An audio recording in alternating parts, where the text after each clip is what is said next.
Colorado Territory, 1875. The summer sun beat down mercilessly on the dusty trail leading to Broken Ridge. Kirk Selby pulled his hat lower, shielding his eyes from the glare as he surveyed the parched landscape. At 26, he had already spent more years than he cared to count drifting from one cattle outfit to another, never staying long enough to form attachments. The way he figured, attachments were just weights that dragged a man down, made him vulnerable in a land that punished weakness. "A man rides alone, he stays alive," he muttered to his bay gelding, Rusty, who flicked an ear back in acknowledgement. It was the lesson Kirk had learned at 16 when outlaws had raided his family's homestead, leaving him the sole survivor. 10 years of wandering had only hardened his conviction that the frontier was no place for sentiment.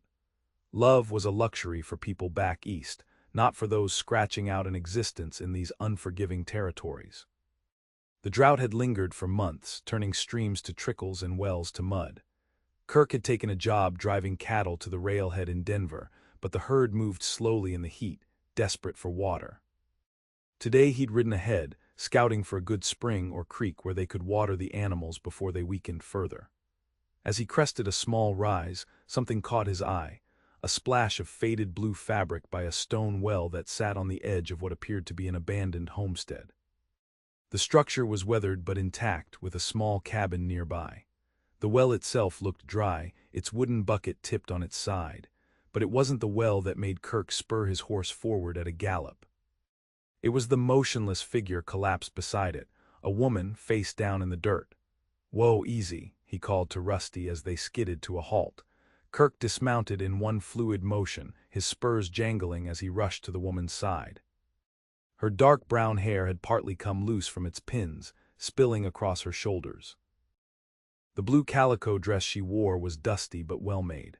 With gentle hands he turned her over and his breath caught. Despite the trail dust on her face, she was beautiful, young, perhaps 22, with delicate features and long lashes resting against pale cheeks. A small woven basket lay nearby, a few wild herbs spilling from its side. "Miss," Kirk patted her cheek gently, then more urgently when she didn't respond. "Miss, can you hear me?" Her eyelids fluttered, revealing eyes the color of a summer sky. Confusion clouded them for a moment before they widened with alarm. "It's all right," he said quickly. "I won't hurt you. Looks like you fainted in this heat." She tried to sit up and immediately fell back with a small cry. Kirk caught her shoulders, supporting her weight. "The well," she whispered, her voice dry as the prairie grass. "I thought there might still be water, but it's gone dry. I haven't had anything to drink since yesterday morning." Kirk immediately reached for his canteen. "Here, small sips now, don't gulp it." She obeyed, drinking carefully as he held the canteen to her lips. A bit of color returned to her cheeks, and when she'd had enough, she gently pushed it away. "Thank you," she said. "I don't know what would have happened if you hadn't come along." She hesitated, then added, "I'm Olivia Grayson." Kirk nodded, suddenly aware of how long it had been since he'd been this close to a woman. "Kirk Selby, miss. I'm driving cattle to Denver with the Bar K outfit." He glanced at the cabin. "Is this your place?" Olivia's expression darkened. "It was my uncle's. He died 3 weeks ago, fever. I've been trying to manage on my own, but with the drought." Her voice trailed off and she looked away, clearly fighting tears. Kirk felt a tug of sympathy despite himself. A woman alone out here had little chance of survival, especially with no water. The nearest town was Broken Ridge, a good 15 miles away. "You need more than water, Miss Grayson, you need help." The words surprised him even as he spoke them. What was he doing, getting involved in a stranger's problems? That wasn't how he operated. And yet he couldn't just leave her here to die. "I'll manage," she said, straightening her shoulders with a dignity that struck him. "I always have." "Not without water, you won't. And neither will I get these cattle to Denver if we don't find a source soon." Kirk stood, making a quick decision. "There's a creek about 3 miles east that might still be flowing. Let me help you onto my horse. We can check it out, then figure what to do next." Olivia looked hesitant, and Kirk didn't blame her. A young woman alone had every reason to be wary of a stranger's intentions, no matter how dire her situation. "I give you my word as a gentleman, Miss Grayson, My only aim is to help us both find water." After a moment, she nodded. "All right, Mr. Selby, but I'd like to bring a few things from the cabin if you wouldn't mind. In case I can't come back." Kirk helped her to her feet, steadying her when she swayed slightly. "Of course, take what you need." As they walked toward the cabin, Kirk couldn't help noticing how she leaned on him, light as a feather but trusting him with her weight. It had been a long time since anyone had trusted him for anything more than driving cattle or breaking horses. The feeling was both foreign and strangely warming. What he couldn't know then was that this chance encounter beside a dry well would change the course of both their lives forever. The cabin's interior was neat despite its sparseness. Olivia moved with purpose, gathering a small bundle of clothes, a worn Bible, and a silver locket. "My mother's," she explained when she caught Kirk looking at it. "She passed when I was 16. My father followed a year later. That's when I came west to live with Uncle James." She slipped the locket into her pocket. "I don't have much else worth taking." Kirk nodded, uncomfortable with the intimacy of being inside her home, seeing the remnants of her life. It made her real in a way that complicated things. He was supposed to find water for the herd, not get entangled in rescuing beautiful young women with sad eyes. Once she had her bundle ready, Kirk helped her onto Rusty, then mounted behind her. Having her seated in front of him, her back against his chest, was disconcerting. He could smell the faint scent of lavender in her hair, feel the gentle rise and fall of her breathing. "Hold tight to the saddle horn," he instructed, keeping his voice professional. "It's not far, but the terrain's rough." They rode in silence for a time, Kirk acutely aware of every place their bodies touched.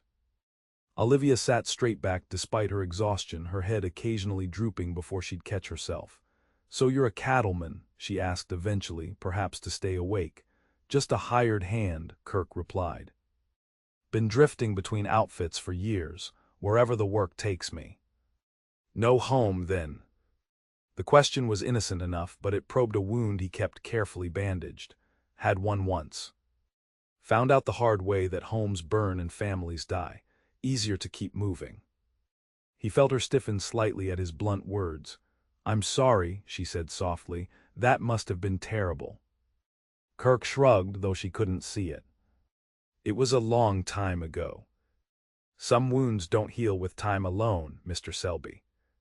Her insight struck too close to home, and Kirk was relieved when they crested a hill and saw the glint of water in the distance. The creek was low but flowing, a ribbon of silver cutting through the parched land. "Thank God," Olivia breathed. They made camp by the creek, Kirk setting up a small fire while Olivia rested against a cottonwood trunk. He'd sent one of the cowhands back to direct the herd to this water source when he'd spotted them in the distance, and now night was falling, the first stars pricking the darkening sky. "The herd should arrive by morning," Kirk said, settling across the fire from her and offering some jerky and hardtack from his saddlebags. "Once they're watered, I'll take you to Broken Ridge. You must have friends there who can help you." Olivia shook her head, accepting the simple food gratefully. "I've only been to town a few times with my uncle. People were polite enough, but—" She trailed off, focusing on chewing the tough jerky. "But not exactly welcoming," Kirk finished for her. He'd seen it often enough. Settlers who kept to themselves were viewed with suspicion in frontier communities that relied on mutual aid to survive. "No," she agreed. And now, with no home and no family, she stopped, visibly gathering her composure. "I suppose I could try to find work in town. I can sew quite well and I know my letters. Perhaps the general store needs help." Kirk nodded noncommittally, though he knew her prospects were slim. A young, unmarried woman without family would face difficult choices in a place like Broken Ridge. The respectable options for employment were few and the less respectable ones all too available. "What about you?" she asked, changing the subject. "After Denver, where will you go?" "Wherever there's work," he said with a shrug. "Maybe up to Wyoming. Heard they need men on some of the big spreads up there." "Always moving," she observed. "Don't you ever get tired of it? Don't you want something permanent?" The question hit closer than she could know. There were nights, lonely nights under vast star-filled skies, when Kirk allowed himself to wonder what it might be like to have a place of his own, maybe even someone waiting for him. But those thoughts were dangerous, leading to the kind of vulnerability he'd sworn to avoid. "Permanent things can be taken away," he said finally. "Better not to have them in the first place." Olivia studied him across the fire, her blue eyes reflecting the flames. "That's a sad way to live, Mr. Selby." "It's a safe way to live, Miss Grayson," he countered. She smiled then, a soft, sad smile that made something shift uncomfortably in his chest. "Is it really living, though? Or just surviving?" Kirk had no answer for that, and they lapsed into silence as the prairie night deepened around them. The cattle arrived the following morning, dust clouds announcing their approach before the animals themselves came into view. The trail boss, a weathered man named Harlan, rode up to their camp as Olivia was rinsing their tin cups in the creek. "Selby," Harlan greeted gruffly, eyeing Olivia with undisguised curiosity. "I see you found more than water."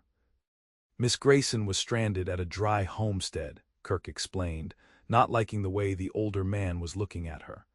"I'll be escorting her to Broken Ridge once the herd is watered." Harlan raised an eyebrow. "That's so? Well, we're already behind schedule. Can't spare you for side trips." "It's not a request," Kirk said, his voice level but firm. "I'll catch up with you before you reach the foothills." The two men locked eyes in a silent battle of wills, until Harlan finally shrugged. "Your pay gets docked for the days you're gone, and if you're not back by the time we hit the foothills, we move on without you." "Fair enough," Kirk agreed. After Harlan rode off, Olivia approached, her face troubled. "I don't want to cause problems for you, Mr. Selby. Perhaps I could travel with the herd to Denver instead. I might find better opportunities in a larger town anyway." Kirk shook his head. "A cattle drive is no place for a lady, Miss Grayson. Besides, Denver's another week's journey at the pace that herd is moving. Broken Ridge is closer, and you need proper food and rest." She didn't argue further, but he could see the concern in her eyes, concern for him, which was both touching and unsettling. He wasn't accustomed to anyone worrying about his welfare. They set out for Broken Ridge shortly after noon, leaving the cattle contentedly grazing near the creek. Kirk had filled their canteens and packed what little food remained, calculated to last until they reached town the following day. Olivia rode behind him now, her arms lightly circling his waist for balance, her bundle secured behind the saddle. The trail to town wound through rolling prairie and rocky outcroppings. As the afternoon sun began its descent, Kirk spotted an abandoned line shack that would provide shelter for the night. The small, crude structure had likely been used by cowboys tending distant sections of a ranch, but it was solid enough, with 4 walls and a roof. "It's not much," Kirk said as he helped Olivia dismount, "but it'll keep the evening chill off." "After nearly dying of thirst beside a dry well, Mr. Selby, I'm not inclined to be particular about accommodations," she replied with a small smile. Kirk found himself smiling back, surprised by her resilience. Most well-brought-up young women would be in hysterics after what she'd been through, but Olivia Grayson had an inner strength that commanded respect. The line shack was dusty but otherwise clean. Kirk spread his bedroll on the packed earth floor for Olivia and insisted he would sleep outside with the horse. She protested at first, but he was firm. "It wouldn't be proper otherwise, Miss Grayson." "You're a gentleman, Mr. Selby, despite your best efforts to hide it," she said, and the genuine warmth in her voice made him uncomfortable in a way he couldn't quite identify. As twilight settled over the prairie, they shared the last of the jerky and hardtack outside the shack, watching the stars emerge one by one in the vast dome of sky. "It's beautiful out here, isn't it?" Olivia said softly. "Even with all the hardship, I've never regretted coming west. There's something about this land that speaks to the soul." Kirk nodded, feeling the truth of her words. The frontier had taken everything from him, yet he remained, drawn by something he couldn't name. "It gets in your blood," he admitted. "What happened to your family, Mr. Selby?" Olivia asked gently, "if you don't mind my asking." Kirk was silent for so long that she must have thought he wouldn't answer. But there was something about the quiet night, the stars overhead, and her patient presence that loosened the tight bands around his memories. "Raiders hit our homestead when I was 16, he said finally, his voice low. "I was out hunting, came back to find the cabin burning, my parents, my little sister." He swallowed hard. "They didn't stand a chance." "Oh, Kirk," she breathed, using his given name for the first time. "I'm so sorry." "I tracked the men responsible," he continued, the words coming easier now that he'd started. "Found them 3 days later, drunk in a saloon, called them out and—" he shrugged. "Let's just say I made sure they wouldn't hurt anyone else's family." Olivia was quiet, processing what he'd told her. He waited for the judgment, the horror, or worse, the pity that usually followed such revelations. Instead, she reached across the space between them and placed her hand on his. "You were just a boy," she said, "forced to become a man in the cruelest way possible." Her touch was warm and steady, offering comfort without demanding anything in return. Kirk found himself turning his hand to clasp hers, a connection he hadn't allowed himself in years. "Since then," he said, his voice rough, "I've kept moving. No attachments, no home, nothing that can be taken away." "And no joy either," Olivia observed. "No connections that make life worth living." Kirk had no answer for that. Her hand remained in his as the stars wheeled overhead, and for the first time in a decade, the armor around his heart felt just a little less secure. The following morning, they continued their journey to Broken Ridge. Olivia seemed more at ease with him now, sharing stories of her childhood in Pennsylvania and her adjustment to frontier life. Kirk found himself listening intently, drawn by her animated descriptions and genuine delight in simple pleasures: a field of wildflowers after spring rain, the taste of fresh-baked bread, the sound of coyotes singing to the moon. They were perhaps 2 hours from town when Kirk spotted the dust cloud in the distance. Riders moving fast and heading in their direction. Something about their approach set his instincts on edge. "Trouble," he muttered, reining Rusty to a halt. Olivia tensed behind him. "What is it?" "Not sure yet, but those men are riding too hard for a friendly visit." He scanned the terrain quickly, looking for cover, but they were on open ground with little protection. "Hang on tight." He urged Rusty toward a stand of cottonwoods by a dry creek, the best shelter available. As they drew closer to the trees, Kirk's concern deepened. He recognized 2 of the approaching riders, the Vance brothers, notorious troublemakers who drifted between cattle rustling and armed robbery, depending on the opportunity. "When we reach those trees, I want you to dismount and stay hidden," Kirk instructed Olivia. "Whatever happens, don't come out until I tell you it's safe." "Kirk, what?" "Please, Olivia. Just trust me." They reached the cottonwoods and Kirk helped her down quickly, guiding her to a hollow between the exposed roots of the largest tree. "Stay low," he whispered, then returned to Rusty, taking position where he could watch the riders approach. The 5 men slowed as they neared, spreading out in a manner that confirmed Kirk's suspicions. These weren't travelers or cowboys, they were predators who'd spotted potential prey. "Well, look what we have here," called the leader, a tall man with a pockmarked face. "If it ain't Kirk Selby, the drifting cowpoke." "Vance," Kirk acknowledged coolly. "You're a long way from your usual haunts." Jade Vance grinned, revealing tobacco-stained teeth. "Business takes us where it takes us. Speaking of which, word in Broken Ridge is that old James Grayson died, leaving his pretty niece all alone out at that homestead." His eyes narrowed. "And I do believe I caught sight of a lady's dress disappearing into those trees just now." Kirk's hand hovered near his revolver. "You've been misinformed. I'm traveling alone." "That's so," Vance's brother, a shorter but equally mean-looking man, spat tobacco juice onto the ground. "Then you won't mind if we take a look around. After all, we're concerned citizens, worried about the welfare of a defenseless woman." The mockery in his tone made Kirk's blood boil, but he kept his expression neutral. "There's nothing for you here, Vance. Best move on." "Here's the thing, Selby," Jade said, his friendly tone belied by the cold calculation in his eyes. "That Grayson place has something we want, and the girl is going to help us get it, willing or not." Kirk's mind raced. What could they want from Olivia's homestead? The place had been barely surviving, with nothing of obvious value. Whatever it was, the Vance gang's interest boded ill for Olivia. "You'll have to go through me first," Kirk said quietly. Jade laughed. "5 against 1. Those aren't odds I'd take, Cowboy." "I've faced worse," Kirk replied, and something in his tone made Jade's smile falter. One of the other men, growing impatient, moved his horse forward. "Let's just shoot him and be done with it. The girl can't have gone far." "No," Jade said sharply, "not yet." He turned back to Kirk. "See, Selby, old Grayson found something valuable on that worthless piece of land of his. Silver, a small but rich vein. He was keeping it quiet, filing a claim on the sly. That claim paper is what we're after, and the girl will know where it is." Silver, the revelation explained a great deal. Why Olivia's uncle had been able to maintain the homestead despite the poor farming conditions, why he'd kept to himself. And now the Vance gang wanted to jump the claim.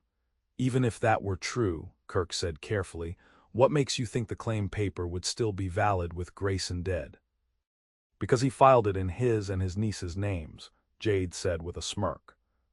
"Joint ownership, all legal and proper, so you see we need the girl and the paper." The standoff stretched, tension building like a thunderhead. Kirk knew he couldn't outdraw 5 men, but he also knew he couldn't let them take Olivia. Whatever Silver might be at stake, her fate at their hands would be brutal and short. Just as Kirk prepared to make his move, a gunshot cracked the air. One of the gang members yelled and clutched his shoulder, nearly falling from his horse. All heads turned toward the cottonwoods, where Olivia stood with a small derringer, her face pale but determined.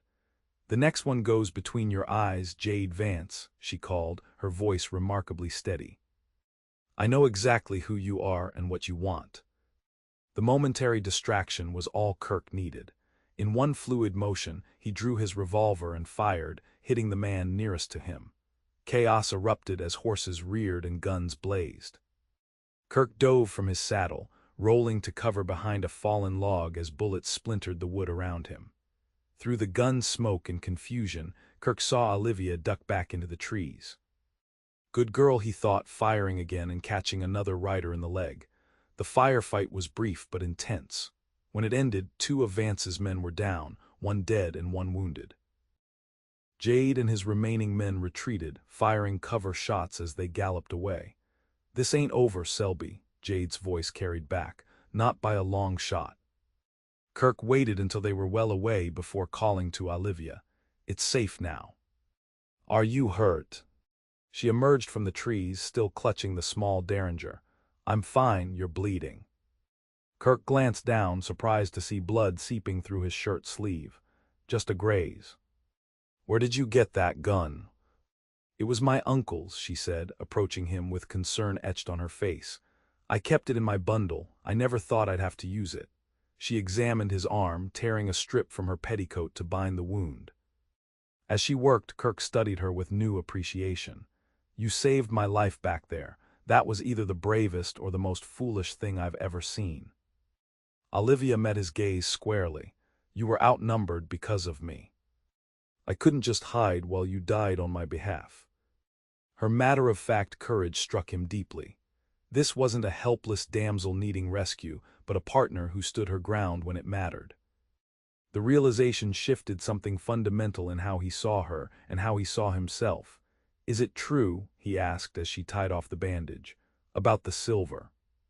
She nodded, her hands stilling on his arm. "Uncle James found it about 6 months ago. Not a huge deposit, but enough to secure our future. He was so careful, filing the claim properly, planning to bring in equipment once it was all legal." Her eyes filled with tears.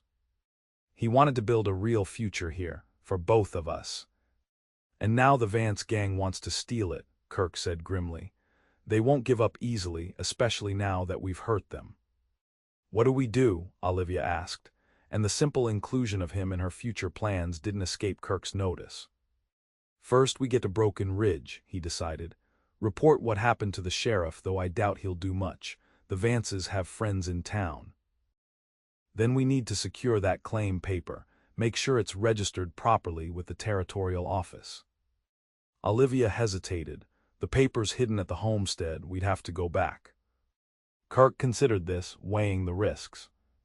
The Vance gang would certainly watch the homestead, but they'd also be watching the trails to town. Nowhere was truly safe. We'll figure it out, he promised, together. The word hung between them, laden with meaning neither was ready to fully acknowledge. Olivia nodded, a small smile touching her lips despite the danger surrounding them. Together, she agreed. Broken Ridge appeared on the horizon by mid-afternoon, a collection of wooden buildings shimmering in the heat. The small frontier town served the surrounding ranches and homesteads, boasting a general store, a saloon, a small church, and little else. As they approached, Kirk felt Olivia's arms tighten around his waist. "What's wrong?" he asked over his shoulder. "Nothing," she said, but her voice was tense. "It's just, I'm alone now. No family, no home to return to. I don't know what awaits me here." The vulnerability in her admission touched something deep in Kirk's chest. He'd been alone for so long that he'd forgotten how terrifying that first realization could be. "You're not alone," he said, surprising himself with the certainty in his voice. They rode directly to the sheriff's office, a small building with a jail cell visible through the side window. Sheriff Dawson was a corpulent man with a perpetually ruddy face that spoke of too much time in the saloon. He listened to their account of the Vance gang's ambush with obvious skepticism. "The Vances have been nothing but upstanding citizens since they settled here," Dawson insisted, leaning back in his creaking chair. "Sure, they've had their wild moments, but accusing them of attempted murder and claim jumping is serious business." "They shot at us, Sheriff," Kirk said evenly. "One of their men is dead, and I've got a bullet grazed to prove it wasn't a social call." "Self-defense, was it?" Dawson's tone suggested he didn't believe it for a minute. "And Miss Grayson here just happened to be traveling alone with you, a known drifter with a violent past." Olivia stiffened beside Kirk. "Mr. Selby saved my life, Sheriff. I was stranded without water when he found me. The Vance gang admitted they wanted my uncle's silver claim. They would have killed us both if we hadn't defended ourselves." Dawson's eyes narrowed. "Silver claim, first I've heard of any silver in these parts." Kirk cursed inwardly. They just confirmed the rumor for anyone who might be listening. The sheriff's office walls were thin, and in a town this size, news traveled fast. "My uncle kept it quiet until the claim was properly filed," Olivia said, clearly realizing her mistake. "The paperwork is all legal and registered with the territorial office."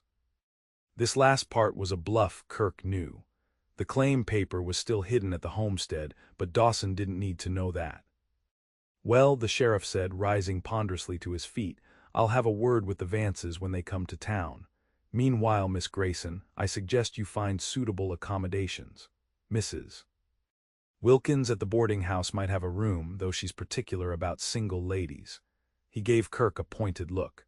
"And you, Selby, if you're smart, you'll catch up with your cattle drive and leave local matters to locals." It was a dismissal and a warning. Kirk nodded curtly and guided Olivia out of the office. "He won't help us," Olivia said quietly as they stood on the dusty street. "No," Kirk agreed. "He's either in the Vance's pocket or too lazy to cross them. Either way, we're on our own." They secured Olivia a room at the boarding house, Mrs. Wilkins reluctantly agreeing after Kirk paid a week's board in advance. The older woman made it clear that she ran a respectable establishment with strict rules about male visitors and curfews. "I'll stable Rusty at the livery and get us some proper supplies," Kirk told Olivia as they stood on the boarding house porch. "We need to make plans." "For getting the claim paper?" she asked, keeping her voice low. "For keeping you safe," he corrected. "The silver claim isn't worth your life." Olivia's blue eyes searched his face. "It was my uncle's dream, Kirk. Our future, I can't just abandon it." "I'm not suggesting we abandon it," he said. "But we need to be smart about this. The Vances are wounded and angry, which makes them more dangerous." She nodded, accepting his logic. "Meet me at the general store in an hour. I should clean up and change. I must look a fright." Kirk almost said that she looked beautiful even covered in trail dust, but caught himself. "An hour," he agreed instead. As he watched her disappear into the boarding house, Kirk confronted an uncomfortable truth. He was getting involved, forming exactly the kind of attachment he'd sworn to avoid. The smart play would be to ensure Olivia's immediate safety, then continue on to Denver with the cattle drive. The silver claim, the Vance gang, Olivia herself, none of it should be his concern. Yet he knew, with bone-deep certainty, that he wouldn't leave her to face this alone. Somewhere between finding her collapsed by that dry well and watching her courage under fire, Olivia Grayson had become more than just a woman he'd rescued. She'd become someone who mattered. The realization was terrifying. People who mattered could be lost, could be taken away.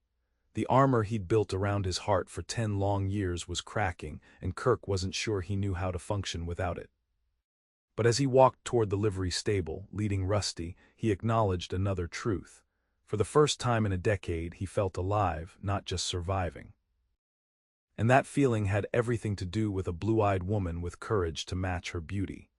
At the general store, Kirk purchased ammunition for his revolver and basic supplies. The shopkeeper, a wiry man named Thompson, watched him with barely disguised curiosity. "Heard there was trouble out on the East Trail," Thompson commented as he tallied Kirk's purchases.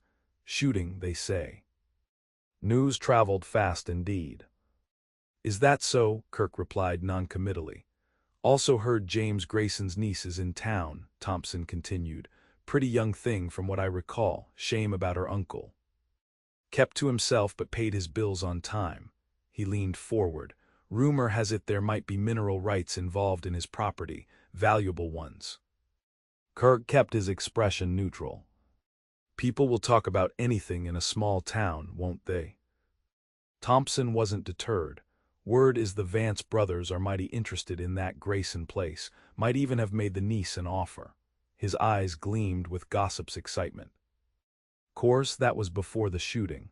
Hard to negotiate after lead starts flying. "Some men don't know how to take no for an answer," Kirk said, gathering his purchases.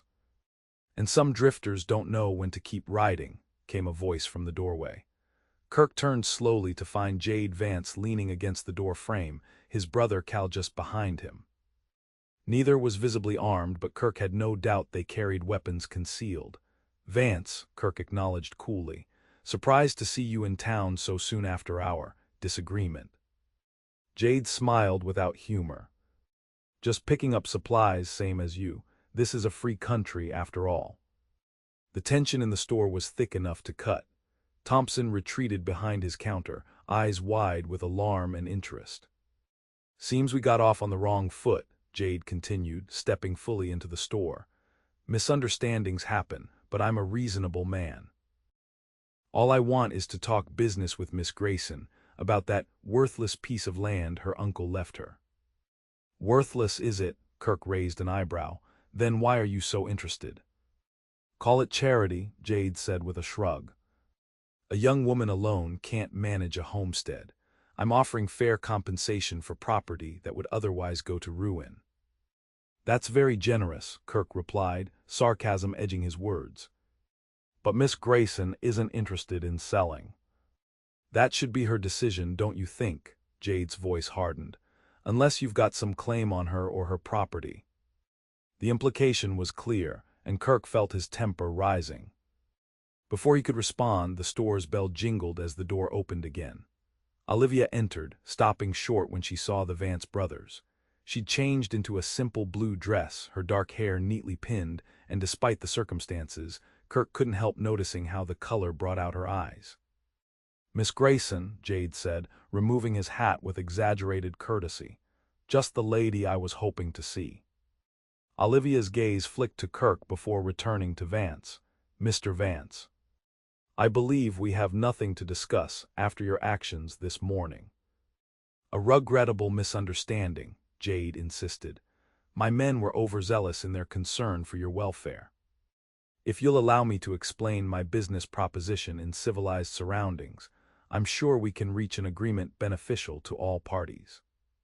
"My uncle's property is not for sale," Olivia said firmly. "And there's nothing you could offer that would change my mind." Jade's facade of civility slipped, his eyes turning cold. Everyone has a price, Miss Grayson, and everyone has something to lose. Think carefully about what's important to you. His gaze shifted meaningfully to Kirk. Friends can be so temporary. The threat hung in the air as Jade replaced his hat.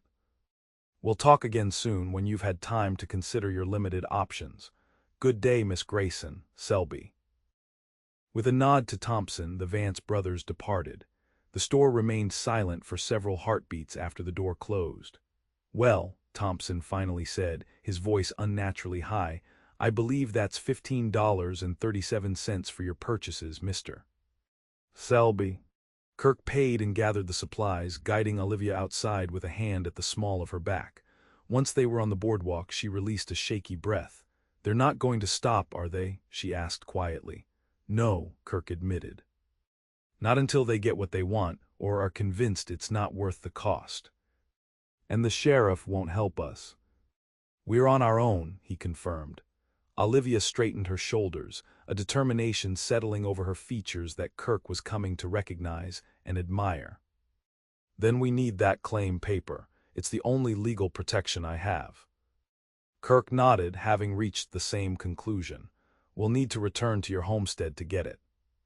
Tonight, Olivia said, her voice low but firm. Before they realize what we're planning. It's dangerous, Kirk warned. They'll be watching the place. Then we'll have to be careful, she replied simply. I won't let them steal my uncle's legacy, Kirk. I won't let them win.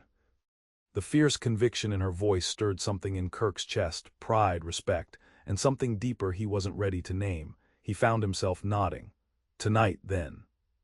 After dark. They waited until well after midnight to leave town, Kirk having secured 2 horses from the livery, with a story about needing to catch up with the cattle drive before dawn. Olivia had changed into darker clothing, practical for riding, with her hair braided and tucked under a wide-brimmed hat that shadowed her face. They rode out cautiously, taking a circuitous route to avoid being followed. The night was clear, stars spread like diamond dust across the vast sky, the waning moon providing just enough light to navigate by without making them easy targets. The claim paper is hidden in a loose stone in the fireplace, Olivia explained as they rode. Uncle James was paranoid about someone stealing it. He'd had trouble before with claim jumpers back in Pennsylvania. Smart man, Kirk commented. Let's hope the Vances haven't found it already. They approached the homestead from the north, leaving their horses tethered in a small grove a quarter-mile away. On foot, they crept closer, staying low and alert for any sign of watchers. The cabin stood dark and silent, its weathered walls silver in the moonlight. The dry well where Kirk had found Olivia was a stark reminder of how close she'd come to death, and how strangely fate had thrown them together. I don't see anyone, Olivia whispered as they crouched behind a deadfall at the edge of the cleared land. That doesn't mean they're not here, Kirk cautioned. He studied the cabin and outbuildings carefully. No horses visible, no smoke from the chimney. If they've posted guards, they're being subtle about it. What's the plan? Kirk considered their options. I'll circle around to the back. You wait until I signal, then approach the front door. Move fast but quiet. Once inside, get the paper and nothing else. We'll be out within 5 minutes. Olivia nodded, her face pale but determined in the moonlight. Be careful. You too, he said, and on impulse, he squeezed her hand before melting into the darkness. Kirk made his way through the shadows, all senses alert. The night was alive with small sounds, crickets chirping, the soft rustle of prairie grass in the gentle breeze, but nothing that suggested human presence. Still, he proceeded with caution, checking each potential hiding spot as he circled the homestead. At the back of the cabin, he paused, listening intently before approaching the small window. It was dark inside, no movement visible. He tapped lightly on the glass, 3 quick taps, a pause, then 2 more, the signal they'd arranged. Moments later, he heard the front door open softly. Moving quickly, he returned to the front of the cabin in time to see Olivia slip inside. He followed, closing the door silently behind them. The interior was pitch black, but Olivia moved with the confidence of familiarity. Kirk heard her kneel by the fireplace, then the soft scrape of stone against stone. "I have it," she whispered triumphantly after a moment. Just as she spoke, Kirk's instincts flared. He reached for her, pulling her away from the fireplace as a floorboard creaked in the corner of the room. "Well, well," drawled a familiar voice as a match flared to life, illuminating Cal Vance's sneering face. "Looks like we caught ourselves some trespassers."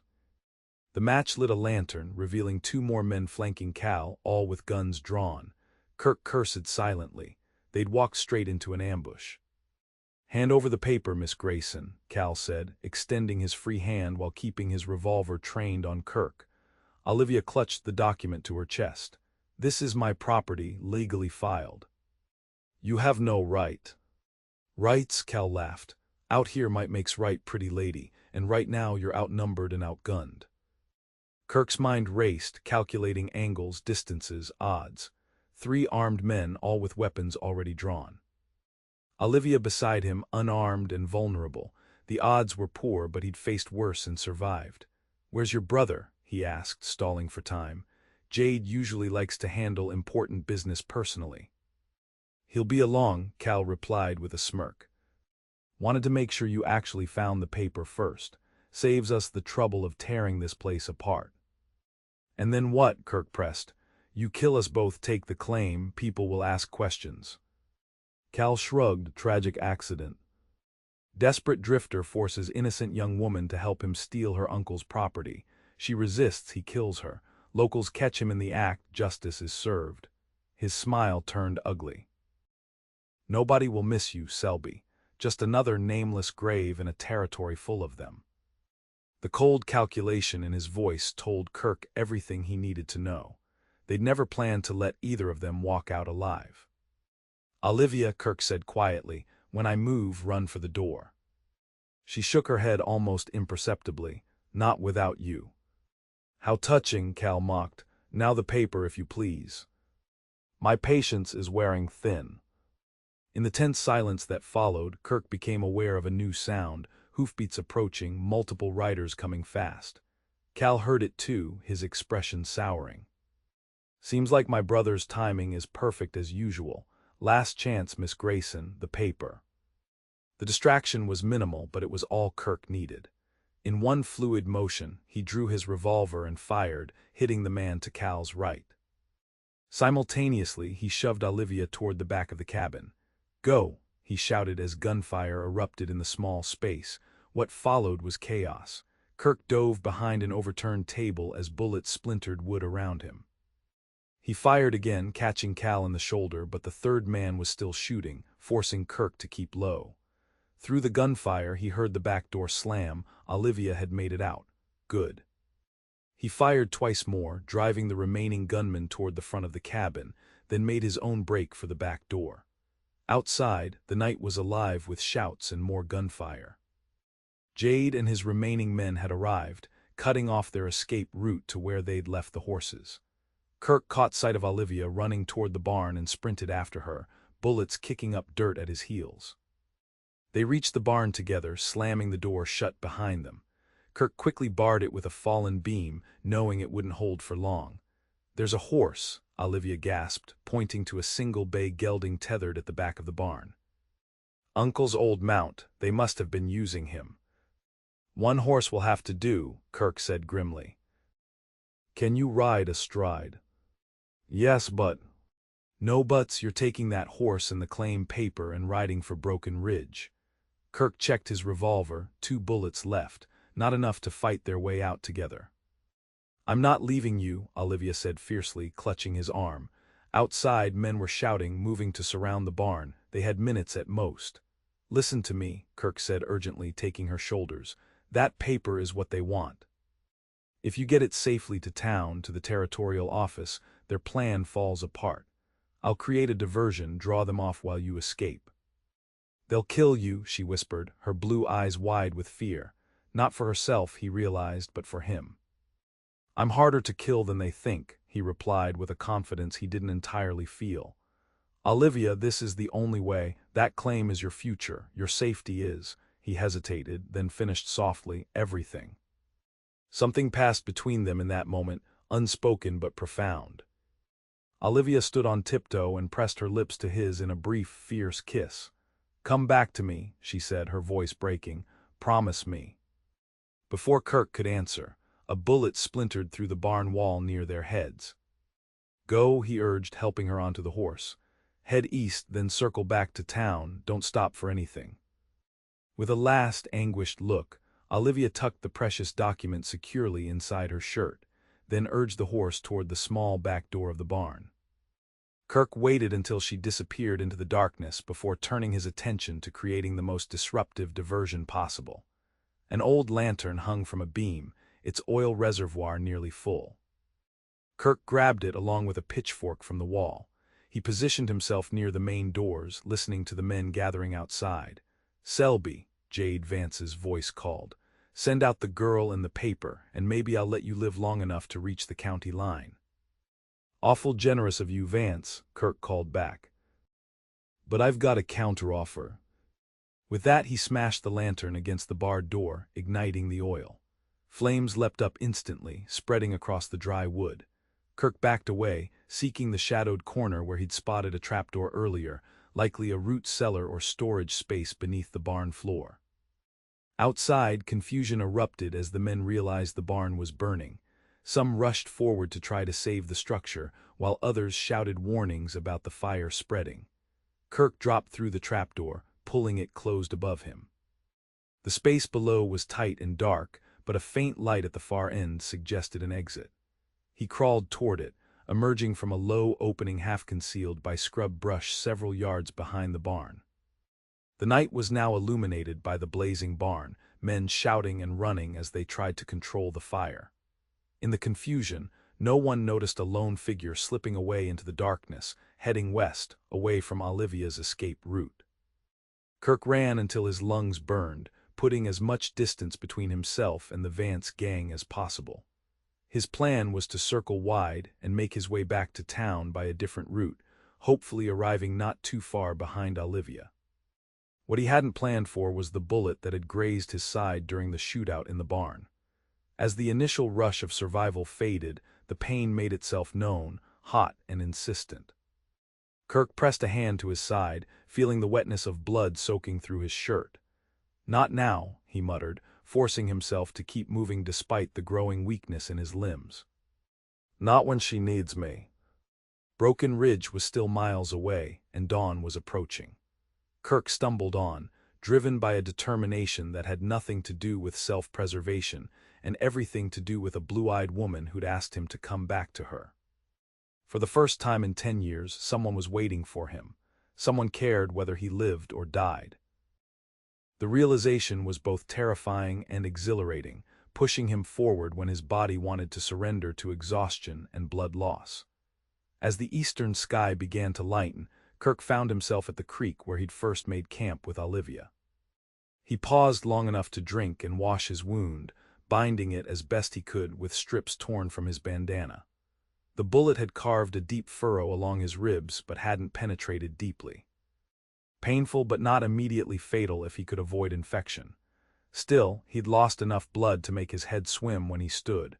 "Keep moving," he told himself, picturing Olivia's face, remembering the press of her lips against his. "She's waiting." The sun was well up by the time Kirk spotted Broken Ridge in the distance. He'd been forced to hide twice as riders passed, unsure if they were Vance's men or unrelated travelers.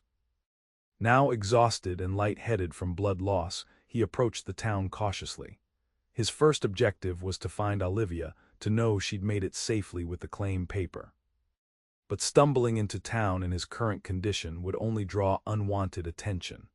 He needed help from someone he could trust, and in Broken Ridge, that list was vanishingly short. On the outskirts of town stood a small church, its white steeple gleaming in the morning sun. Kirk remembered Olivia mentioning that the preacher, Reverend Hayes, had been kind to her uncle. It was a gamble, but his options were limited. The church was empty when Kirk slipped inside, but a door at the side led to a modest living quarters. He knocked weakly, ready to retreat if necessary.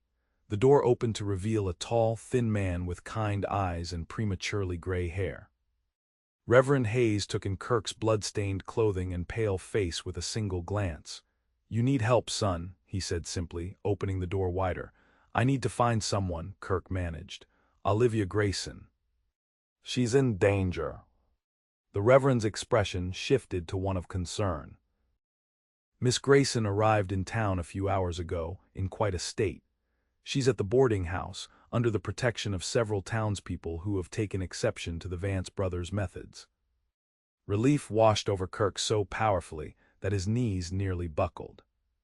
"She's safe, the claim paper too." "Both safe for now," Hayes confirmed, guiding Kirk to a chair. "She went directly to Judge Wilson with the claim paper. He's sending a telegraph to the territorial office to confirm its validity. Meanwhile, it seems your Miss Grayson has stirred up quite the hornet's nest among the respectable citizens of Broken Ridge." "She has a gift for that," Kirk said with a weak smile. "Indeed. But first, let's tend to that wound before you bleed all over my floor." As the Reverend cleaned and properly bandaged his side, Kirk explained the events of the past few days. Hayes listened without judgment, his hands steady and skilled. "The Vance brothers have been a blight on this community for too long," he said when Kirk had finished. "They've intimidated good people into silence, but perhaps this will be the catalyst for change." "They won't give up easily," Kirk warned. "Not with silver at stake." "No, I expect not." Hayes tied off the bandage. "But Miss Grayson is not without allies now. Several ranchers who have suffered at the Vance's hands have formed a protective circle of sorts. And the judge is an honest man, despite the sheriff's questionable loyalties." "I need to see her," Kirk said, attempting to stand. Hayes placed a restraining hand on his shoulder. "And she needs to see you. She fears the worst. But in your condition, walking openly through town would be unwise. The Vances have men watching for you." "Then what do you suggest?" The Reverend smiled. "I suggest you rest here while I bring Miss Grayson to you. The church has been a sanctuary for centuries, after all." Kirk wanted to argue but found he lacked the strength. The relief of knowing Olivia was safe, combined with his injuries and exhaustion, was overtaking him.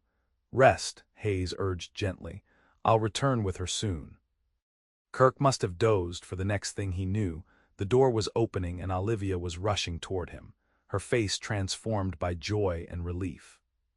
"Kirk," she cried, dropping to her knees beside his chair, hands hovering over him as if afraid to touch him and confirm he wasn't a dream. "You're alive. You came back." "I promised, didn't I?" he said softly, reaching for her hand. She clutched it tightly, tears spilling down her cheeks. "Not in so many words, but I chose to believe you anyway." Reverend Hayes discreetly withdrew, leaving them alone in the small room. "The claim paper?" Kirk asked. "Safe with Judge Wilson," she confirmed. "He's verified it's legitimate and has telegraphed the territorial office. The Vances can't touch it now, not legally." "And illegally." Olivia's expression hardened. "They've threatened, of course. But something unexpected has happened. When I arrived in town and people heard what happened, many stepped forward. It seems the Vances have made enemies of most decent folk around here, and they were just waiting for someone to stand up to them." "You've started a revolution," Kirk said with admiration. "Perhaps a small one," she allowed. "Several ranchers have positioned men around the boarding house, and Judge Wilson has deputized a few trusted citizens until a proper federal marshal can arrive." Kirk absorbed this, marveling at how much had changed in just a few hours. "And the sheriff suddenly remembered an urgent matter in the next county," Olivia said with a hint of satisfaction. "Reverend Hayes says he'll be lucky to keep his badge once the marshal investigates his connections to the Vances." She sat back on her heels, studying his face. "You look terrible," she said softly. "You look beautiful," he replied without thinking. A blush colored her cheeks. "I've been worried sick, thinking you might have died creating that diversion. It'll take more than the Vance gang to kill me." "Don't joke," she chided, her voice catching. "I couldn't bear it if you—" She stopped, seeming to realize how much she was revealing. Kirk reached out to touch her cheek, his heart hammering in a way that had nothing to do with his wound. Olivia, I've spent 10 years avoiding connections, convinced that caring about anyone would only lead to pain. Then you collapsed beside that well, and everything changed. Her eyes widened, hope and uncertainty warring in their blue depths. What are you saying, Kirk? I'm saying that meeting you woke me up, made me realize I've been surviving, not living, and I don't want to just survive anymore. Olivia covered his hand with hers, turning her face to press a kiss to his palm. When I thought I might lose you, I realized how quickly you've become important to me, essential even. Her voice dropped to a whisper. Is that crazy to feel so much so quickly? If it is, then we're both crazy, Kirk replied. Because I can't imagine riding away from you now, silver claim or no silver claim. The door opened, interrupting the moment as Reverend Hayes returned with a tray of food and fresh water. Forgive the intrusion, but you need nourishment, Mr. Selby. And Miss Grayson, Judge Wilson is asking for you. It seems the telegraph has brought news. Olivia stood reluctantly. I should go, will you be all right? Kirk nodded. I'll be here when you return. Promise? I promise, he said, and this time the words were spoken aloud, a vow he intended to keep. After she'd gone, Kirk forced himself to eat despite his lack of appetite. He needed strength for whatever came next, and he had a feeling the confrontation with the Vances was far from over. He was proven right when, an hour later, Olivia returned with Judge Wilson, a stern-faced man with iron-gray hair and piercing eyes. Mr. Selby, the judge greeted him. Miss Grayson has told me of your courage in helping her secure her rightful claim. You have my thanks. Kirk nodded, somewhat uncomfortable with the praise. What's the news from the territorial office? The claim is verified and recorded, Wilson confirmed. Miss Grayson is the legal owner of the property and all mineral rights therein. And the Vances? The judge's expression darkened. That's the concerning development. They've gathered their men, nearly a dozen, and are headed this way. My deputies report they're armed and making no secret of their intentions to take the claim by force if necessary. Kirk struggled to his feet, ignoring the pain in his side. Then we need to prepare. How many men can you count on? 8, perhaps 10 who will stand and fight if needed, Wilson said grimly. But I'd prefer to avoid bloodshed if possible. The Vances don't share that preference, Kirk pointed out. They've already shown they're willing to kill for that silver. There's something else, Olivia interjected, something I haven't told you yet. She looked nervously between the two men. The silver vein on my uncle's property. It's significant, but it's not as extensive as the Vances believe. Uncle James exaggerated its value deliberately, knowing someone might try to steal it. A bluff, Kirk asked, surprised. Not entirely. There's enough silver to provide a comfortable living, but not the fortune the Vances are expecting. Uncle thought it might discourage claim jumpers if they learned the truth after going to all the trouble of stealing it. Judge Wilson stroked his beard thoughtfully. That information might be useful. If the Vances knew, they were risking their lives for less than they anticipated. They might still come, Kirk cautioned. Men like that don't back down easily, especially after being publicly challenged. No, the judge agreed, but it might divide their loyalties. Not all their men will risk hanging for a modest payoff. A commotion outside interrupted their discussion. Reverend Hayes entered hurriedly. They're here, he announced, the Vances and their men at the edge of town. They're calling for Kirk Selby and Olivia Grayson to come out and face them. Kirk exchanged a look with Olivia, seeing determination replace fear in her eyes. Then I suppose we should oblige them, he said. You're injured, she protested.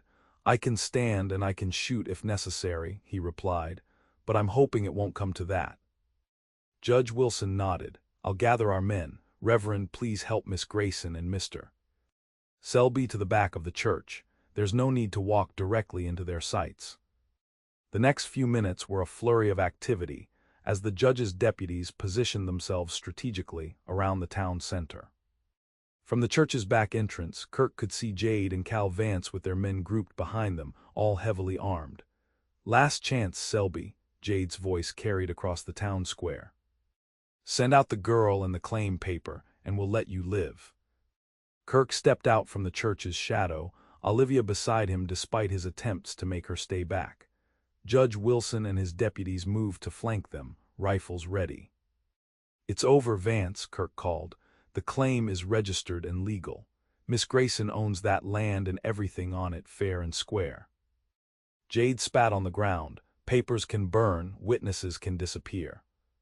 One way or another, that silver will be mine." "Is it worth dying for?" Olivia called unexpectedly, her voice clear and steady. "Or killing for, because the silver isn't what you think? My uncle exaggerated its value deliberately to trap greedy men like you." Doubt flickered across some of the faces in the Vance group. Cal leaned toward his brother, speaking urgently. "She's lying," Jade declared, but with less certainty. "Am I? My uncle was many things, but a fool wasn't one of them.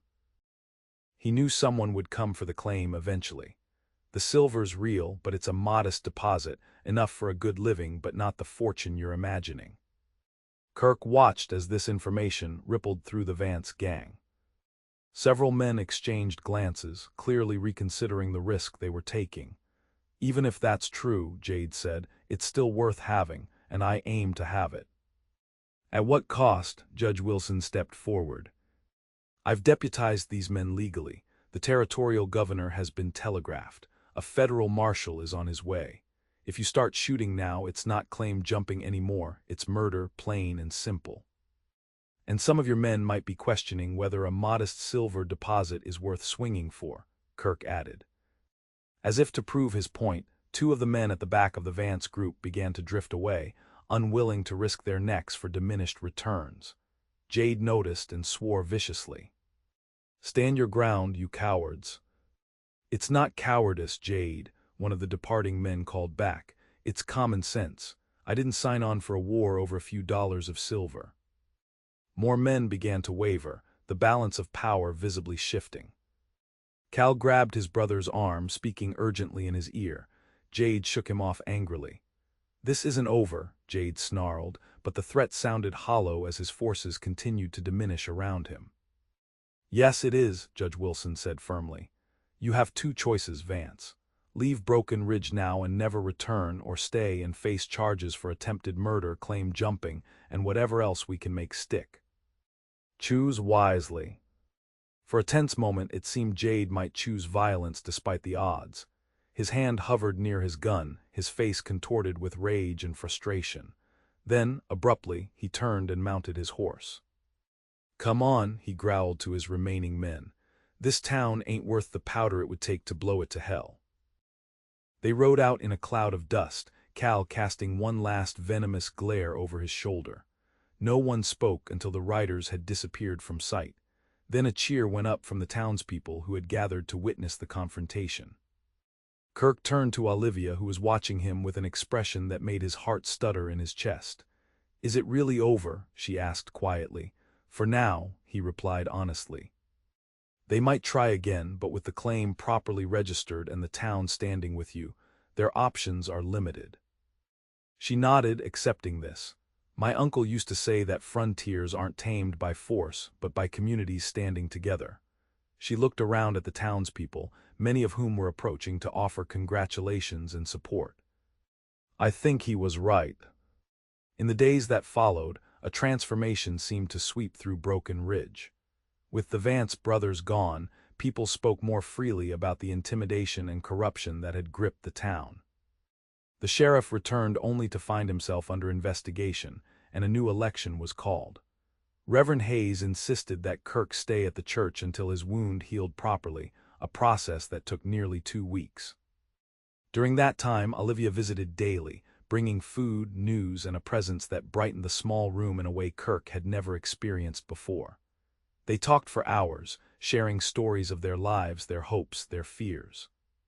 Kirk found himself speaking of his family for the first time in years, the memories no less painful but somehow more bearable when shared with her. Olivia told him of her dreams for the homestead, how she wanted to honor her uncle's vision while creating something that was truly hers. "Will you go back there?" Kirk asked one evening as they sat in the church garden, watching the sunset paint the sky in shades of gold and crimson. "Yes," she said without hesitation. "It's my home now, despite everything that happened. Judge Wilson has arranged for some men to rebuild the barn, and there's a good well digger coming to see about finding a more reliable water source." Kirk nodded, a hollow feeling spreading in his chest. The cattle drive would have reached Denver by now. He was without employment, without direction. The natural thing would be to move on, find another outfit in need of a skilled cowhand. Yet the thought of riding away from Broken Ridge, from Olivia, felt impossible, like cutting off a limb. "What about you?" Olivia asked, her voice careful. "Will you be moving on soon?" Kirk looked at her, this woman who had changed everything in just a few short weeks. Who had shown him that vulnerability wasn't weakness, that connections could strengthen rather than endanger. "I don't want to," he admitted, "but I'm not sure what place there is for me here." Olivia's eyes met his, direct and unflinching. "There could be a place, if you wanted it." "What kind of place?" he asked, hardly daring to hope. "A silver mine needs managing," she said. "A homestead needs tending, and she faltered, then gathered her courage. "I need a partner. Someone I can trust, someone who sees me as an equal, not a possession." Kirk's heart thundered in his chest. "Are you offering me a job, Miss Grayson?" A smile touched her lips. "I'm offering you a home, Kirk Selby, a purpose. And my heart, if you want it." He reached for her hands, holding them in his own. "I've spent 10 years convinced that caring about anyone would only lead to pain, that attachments were weights dragging me down." He brought her fingers to his lips. "I've never been so happy to be proven wrong." "Is that a yes?" she whispered. "It's more than a yes," he replied. "It's a promise. I'm done drifting, Olivia. Whatever future you're building, I want to build it with you." The kiss they shared was sweet and deep, sealing a covenant that both knew would last a lifetime. Spring came to Broken Ridge, bringing renewal to the drought-stricken land. On the Grayson homestead, now the Selby Grayson homestead, following a simple ceremony performed by Reverend Hayes, the new well provided abundant water, and the rebuilt barn housed healthy livestock. The silver mine, modest as Olivia had claimed but still valuable, was carefully managed by Kirk, who proved to have an unexpected head for business. With the proceeds, they improved the homestead and invested in neighboring properties, gradually building a small but prosperous ranch. More importantly, they built a home filled with warmth and laughter, a sanctuary in a harsh land that had once seemed to offer only isolation and danger to them both. On summer evenings, they often sat together on the porch, watching the sun set over land that was truly theirs, in every sense that mattered.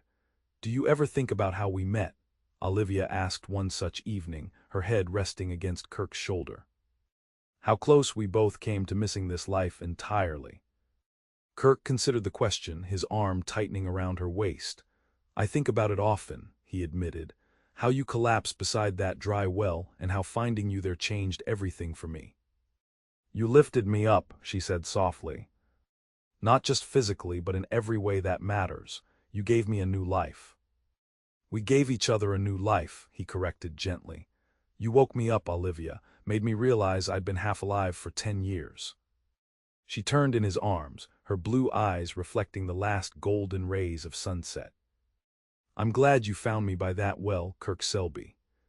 "So am I," he whispered, bending to kiss her as the first stars appeared in the darkening sky. The frontier that had once seemed so empty and unforgiving to them both had become the foundation of something precious, a love strong enough to weather any drought, brave enough to face any danger, and deep enough to last a lifetime.